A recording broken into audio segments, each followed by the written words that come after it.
Всем привет!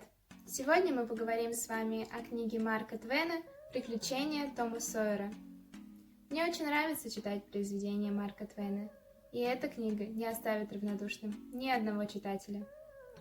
Первый раз я прочитала ее, еще находясь в начале средней школы, и могу с уверенностью сказать, что она понравится как детям, так и взрослым.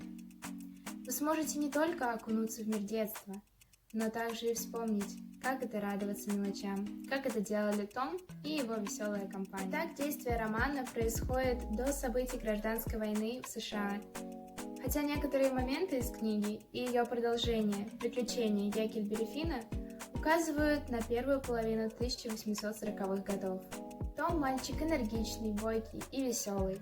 Уже в начале книги тетя Поли ищет своего проказливого племянника по всему дому и ловит его, когда он пытается прошмыгнуть мимо.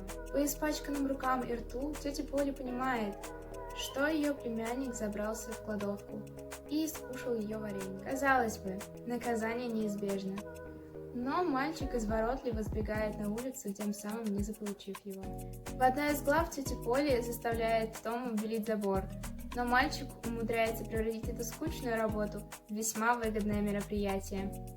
Он делает вид, что покраска забора – это одно из самых интересных занятий в мире. Знакомые мальчишки покупаются на трюк Тома и начинают платить ему деньги за это редкое удовольствие немного поработать кистью. И таких происшествий в книге очень много. Но самое интересное начинается дальше, когда дети становятся свидетелями убийства, и всю их детскую жизнь обволакивает страх. Настолько сильно, что даже первая любовь к девочке Бейке уходит на второй план. А что же было дальше? Узнаете, когда прочитаете. Если учесть, что основой повести стали события, происходившие с автором в годы его детства, то история становится очень поэтичной и искренней. Это книга, мимо которой нельзя пройти в детстве, и которая с удовольствием читается уже во взрослой жизни.